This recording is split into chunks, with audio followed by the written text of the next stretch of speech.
ঘরের খেয়ে বনের মোষ তাড়ানোকে চ্যারিটি বলে না। তাহলে আগে জানতে হবে চ্যারিটি কথার মানে কি। এই যে চ্যারিটি কথার মানে হচ্ছে দান, দয়া, উদারতা, এইগুলোকে বলে কি চ্যারিটি। নিজের বাবা প্রচন্ড শ্বাসকষ্টে কষ্ট পাচ্ছে, তাকে না দেখে, তার সেবা না করে, তাকে ট্রিটমেন্টের ব্যবস্থা না করে, বান্ধবীর বাবার সামান্য হাঁচি হয়েছে, বান্ধবীর বাবাকে নিয়ে ছুটোছুটি করছে হসপিটালে, this is not called charity. আগে নিজের বাবার সেবা যত্ন করো, আগে নিজের বাড়ির কেয়ার নাও, তারপরে যদি অবশিষ্ট সময় থাকে অবশ্যই আশেপাশের মানুষের বা তোমার ওই প্রিয় বান্ধবীর বাবা মায়ের তুমি সেবা যত্ন বা তাদের প্রতি স্নেহ উদারতা বা কেয়ার নিতেই পারো, সেবা করতেই পারো। কিন্তু চ্যারিটি সব সময় শুরু হবে কোথায়? আগে নিজের বাড়ির ভালোটা দেখো, আগে নিজের বাড়ির লোকেদের সেবা করো। এবং এটা একটা চিরন্তন ইউনিভার্সাল ফ্যাক্ট, যেটা আজ থেকে 1000 বছর আগেও সত্য ছিল, 1000 বছর পরেও সত্য থাকে। তাহলে আমাকে এই যে 3টে ফর্মের মধ্যে দেখতে পাচ্ছ, বিজ্ঞান, বিগিনের পাস্ট ফর্ম বিজ্ঞান, ওটাকে তো নেওয়া যাবে না, বিকজ এটা চিরন্তন সত্য। তাহলে রইল দুটো প্রেজেন্ট ফর্ম, বিগিন আর বিগিনস।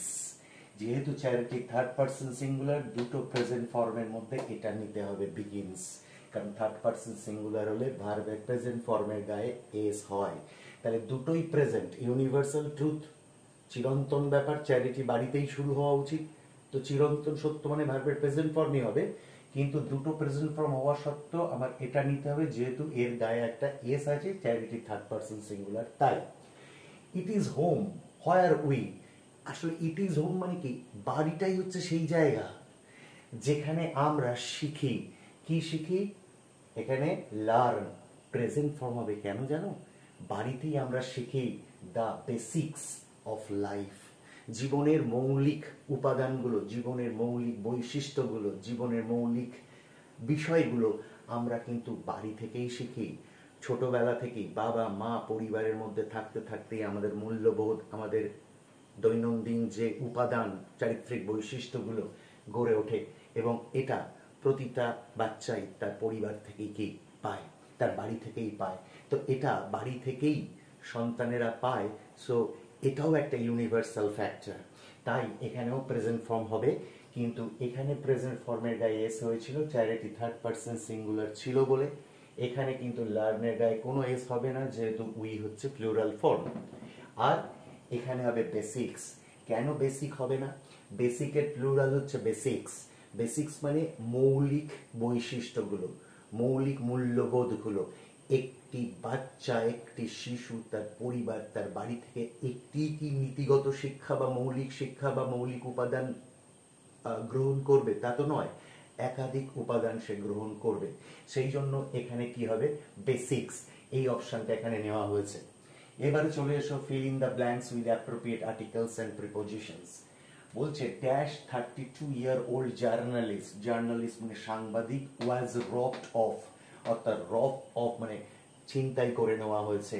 এটা কিন্তু প্যাসিভ, অর্থাৎ জার্নালিস্ট ছিনতাই করেনি, তার থেকে ছিনতাই করে নেওয়া হয়েছে কি? তার মোবাইল ফোন। তাহলে এখানে হবে এ, একজন 32 বছর বয়স্ক সাংবাদিক। তো এটা ক্যাপিটালে হবে, যেহেতু দ্য স্টার্টিং লেটার এটা। এবার চলে আসছি ফোন বাই আনআইডেন্টিফাইড ম্যান, অর্থাৎ একটা মানুষ যে ছিনতাই করেছে তাকে এখনো শনাক্ত করা যায়নি।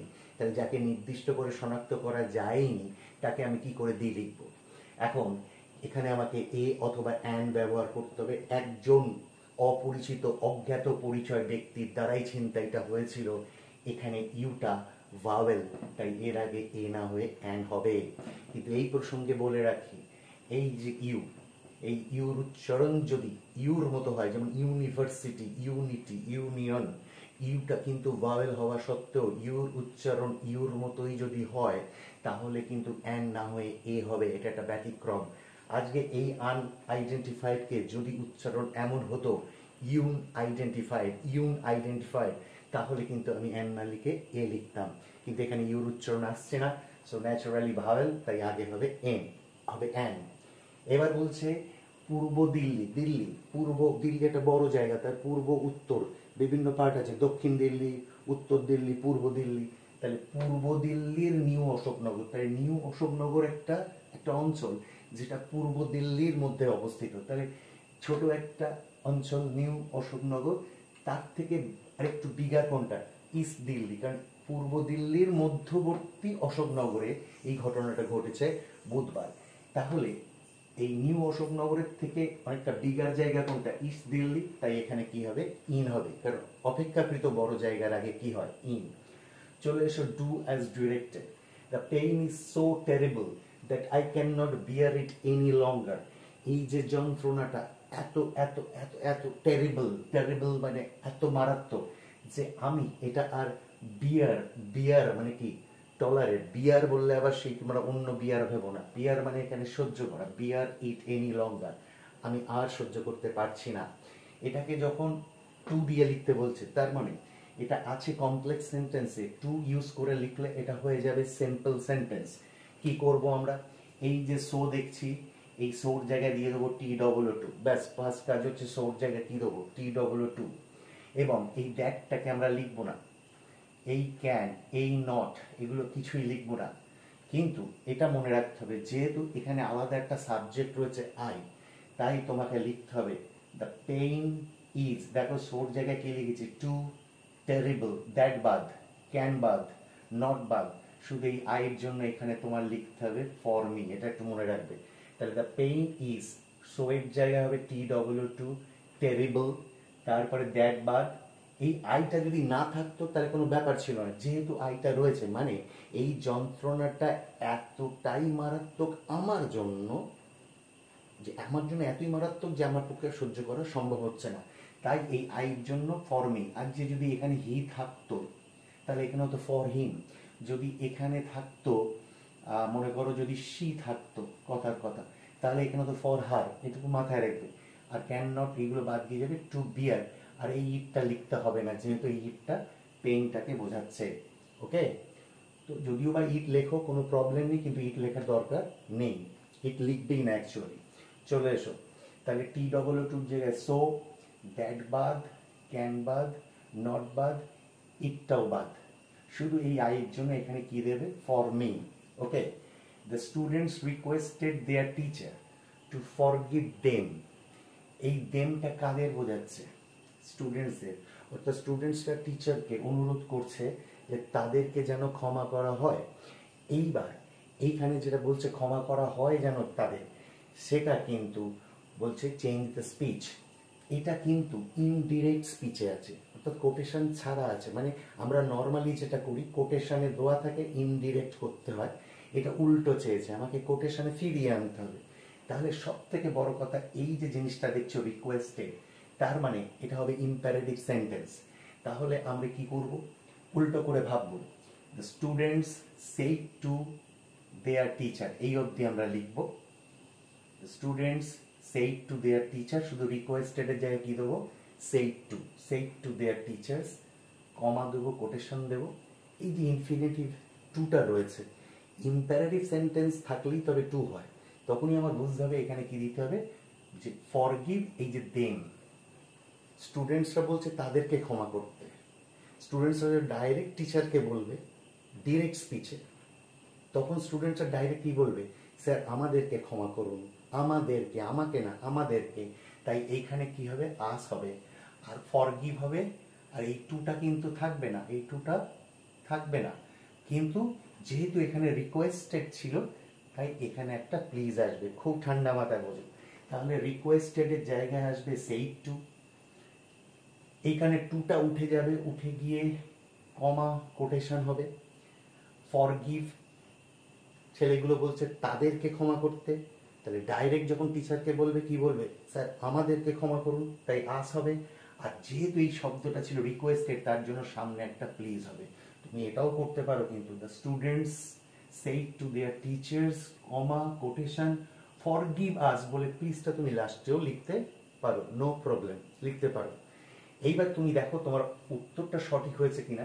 এই যে তুমি ডিরেক্ট স্পিচটা বানিয়েছো, এটাকে আবার ইনডিরেক্ট করো, যদি ইনডিরেক্ট করে দেখো এটাই চলে আসছে, দেখো প্লিজ আছে, তাহলে এই সেড টু জায়গায় কি হবে, রিকোয়েস্টেড হবে, the students requested their teachers, please এর জন্য রিকোয়েস্টেড, টু ফরগিভ, টিচার স্টুডেন্টসরা বলছে তাদেরকে ক্ষমা করতে, মানে আমাদেরকে ক্ষমা করতে বলছে, তাই সেটা ন্যারেশন করলে তো দেম হবে। তাহলে এইটাকে আবার ন্যারেশন করে দেখো, যদি এটা মিলে যায় তাহলে বুঝবে তোমার এই উত্তরটা কি আছে সঠিক।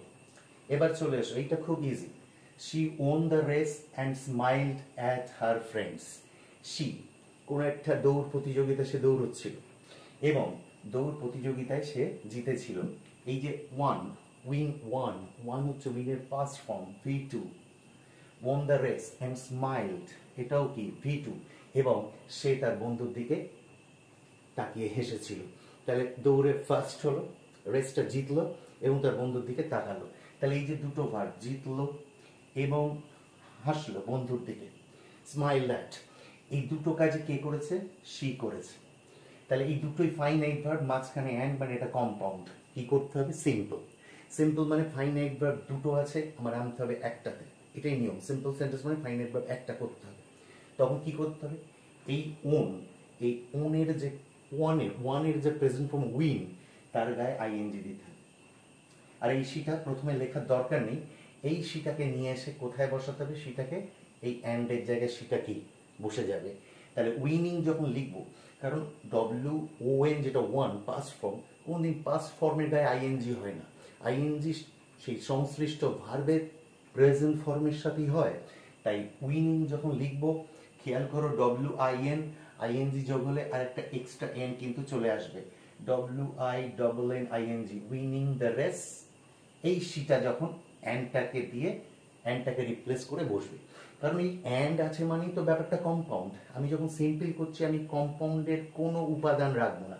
অ্যান্ড থাকা মানেই সে কিন্তু অ্যানাউন্স করবে, সে কিন্তু অ্যান্ড থাকা মানে সে একটু কম্পাউন্ডের ইঙ্গিত দেবে।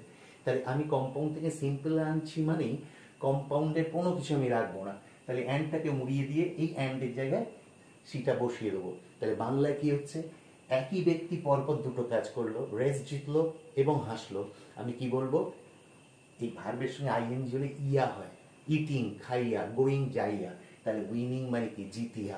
অর্থাৎ দৌড় প্রতিযোগিতাটা জিতে বা দৌড় প্রতিযোগিতাটা জিতিয়া সে তার বন্ধুর দিকে তাকিয়ে হাসলো। হয়ে গেল সিম্পল। এবার আসছে ফ্রেজাল ভার্ব। সুমন রিকভার্ড বা কিওর্ড। রিকভার মানে সেরে ওঠা, কিওর মানেও কি? সেরে ওঠা। এবং দুটোই কিন্তু ভার্বের পাস্ট ফর্মে আছে, V2। তাহলে সেরে ওঠার গ্রুপ ভার্ব হচ্ছে কি? Come round. কিন্তু যেহেতু রিকভার্ড পাস্টে আছে, কিওর্ড পাস্টে আছে, যেহেতু এর আগে কোনো হ্যাজার্ড ওয়াজওয়ার নেই, তাহলে যেহেতু এটা পাস্টে আছে আমাকেও কামের পাস্ট ফর্ম কি? কেম রাউন্ড করতে হবে। চলে এসো তারপরে, the government will establish more schools. Government আরো স্কুল স্ট্যাবলিশ করবে। আমরা জানি উইলের পরে যে ভার্বটা আছে সেটা ভার্বের কি ফর্ম? Present form. এই স্থাপন করা মানে হচ্ছে সেট আপ। আমরা অনেক সময় বলি না, আমি বড্ড আপসেট হয়ে পড়েছি। তাহলে আপসেট মানে কি? ভেঙে পড়া। আপসেট মানে ভেঙে পড়া, কোনো একটা কিছু ভেঙে পড়ছে। তাহলে ভেঙে পড়া তার উল্টো কি? গড়ে তোলা। ভাঙার উল্টো গড়া। তাহলে এখানে যে স্ট্যাবলিশ বলছে প্রতিষ্ঠা করা, তাহলে আপসেট মানে যদি ভেঙে পড়া হয় তার উল্টো, আপসেটের উল্টে দাও সেট আপ। সেট আপ মানে কি? কোনো কিছু কি গড়ে তোলা, গড়ে তোলা মানে প্রতিষ্ঠা করা, এভাবেও মনে রাখতে পারো। তাহলে প্রতিষ্ঠা করার গ্রুপ ভার্ব হচ্ছে সেট আপ, কারণ সেট আপটা হচ্ছে আপসেটের কি? উল্টো। এবার আসছে টলারেট। তোমরা শুধুমাত্র একটা শব্দ টলারেট মানে সহ্য করা, এইটাই তোমরা জেনে গিয়েছো যে টলারেট মানে হচ্ছে সহ্য করা। আর তার জন্য দুটো হয়, পুট আপ উইথ আর বিয়ার উইথ। কিন্তু টলারেটের আরেকটা সিনোনিম হয় এন্ডিওর। টলারেট দিল না, এন্ডিওর দিল। তুমি এন্ডিওর মানে এটা জানোই না। পরীক্ষার হল থেকে বাইরে বেরিয়ে আমায় হয়তো বলছো যে স্যার একটা কি এন্ডিওর না কি একটা দিয়েছিল, বুঝলেন স্যার? আর অপশন ছিল put up with beer with. যদি একবার আমি ওখানে টলারেট থাকতো না স্যার, পুট আপ উইথ বিয়ার উইথটা দিয়ে দিতে পারতাম। কিন্তু কি একটা এন্ডিওর না কি দিয়েছিল। যদি জেনে যাও যে টলারেট মানেও যা, এন্ডিওর মানেও তাই, তাহলে আর ডাউট কিসের? টলারেট এন্ডিওরের যেটাই থাকবে তুমি পুট আপ উইথ অথবা বিয়ার উইথ যে কোনো একটা দেবে। কোনটা দেবে? যেটা তোমার তলায় আমি তো লিখিনি এখানে, বাট তলায় কিন্তু লিস্ট অপশনস দেওয়া থাকে ফ্রেজাল ভার্বে।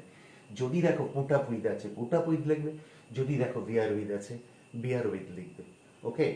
আর আমার এই ইউটিউব চ্যানেল ঘরে ঘরে ইংলিশ দেখবে, প্রতিদিন এরকম ভিডিওগুলো দেখলে গ্রামার তোমার স্ট্রং হবে।